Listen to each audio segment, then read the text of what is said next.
Wakati mwingine maisha humleta mwanadamu katika mitihani ambayo hutikisa mioyo ya wengi. Kuna siku za heshima na pia kuna siku za majaribu, lakini mwenye kusubiri kwa subira na kumtegemea Mwenyezi Mungu huwa hapotezi heshima yake mbele ya Mola wake. Sheikh Walid ibn al-Hadi Kawambwa, ikiwa moyo wako umeelemewa na yanayozungumzwa leo, basi ujue kwamba Mwenyezi Mungu ndiyo mjuzi wa yale yaliyofichikana na yale yaliyodhahiri. Hukumu ya wanadamu inaweza kukosea, lakini hukumu ya Allah haikosei kamwe.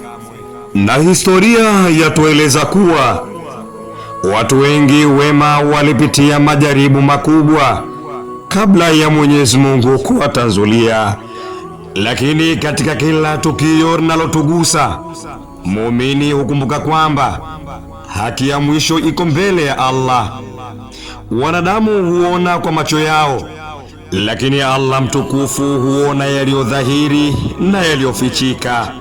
Nikinukuu baadhi ya maneno yaliyosemwa na Allah akieleza ndani ya kitabu chake kitukufu ya kwamba ya ayyuhalladhina amanu in ja'akum fasiqun binaba'in fatabayyanu an tusibu qauman bijahalatin fatusbihu ala ma fa'altum nadimin.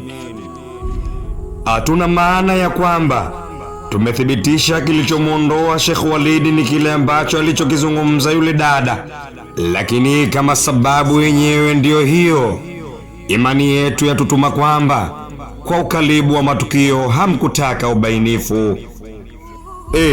Baba kipenzi chetu Sheikh Walid, ikiwa unapitia kipindi kizito, basi tunakuombea kwa Mwenyezi Mungu akupe nguvu na akupe utulivu wa moyo na subira. Mitihani ni sehemu ya maisha ya kila muumini, na Mwenyezi Mungu ameahidi kuwapa nguvu wale wanaomtegemea. Neno langu kwa Watanzania wote na wapenzi wote walioguswa na tukio hili la Sheikh Walid, hasa Waislamu wa mkoa wa Dar es Salaam, wallahi msikate tamaa wala msikubali chuki ingie ndani ya nyoyo zenu. Muendelee kumwombea dua, kwani dua ya mja mwema ni zawadi kubwa kuliko maneno mengi. Katika nyakati kama hizi, jambo la muhimu zaidi ni kushikamana na uadilifu pamoja na subira na kumwachia Mwenyezi Mungu hukumu ya mwisho. Si vyema kumhukumu mtu kwa hisia au taarifa ambazo bado hazijathibitishwa. Allah mtukufu ndiyo mjuzi wa yaliyodhahiri na yaliyojificha. Kwa kipindi hiki, Waislamu wote tunapasa kuachana na maneno yanayoweza kuongeza mgawanyiko na kumwomba Allah atuongoze kwenye haki. Allahumma arinal haqqa haqqa warzuqna ittibaa. Mwenyezi Mungu wa haki, tuonyeshe haki kuwa ni haki na utuwezeshe kuifata.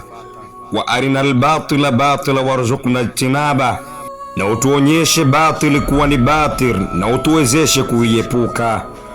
Wajma qulubal muslimina ala alhuda wal haq, na kusanya nyoyo za Waislamu katika uongofu na haki. Amin. Imetayarishwa na kutangazwa na mimi Fahari Anekani Family, Ruangwa wilayani Mandara, Wendo Katani na Chima mabegani, nyumbani kitovu ndo kilikozikwa. Ni mimi mwanafunzi wa Ihya Islamic Education Center Kilwa Masoko, Sharukani Sidat Bay, kupitia Sharukani Online TV.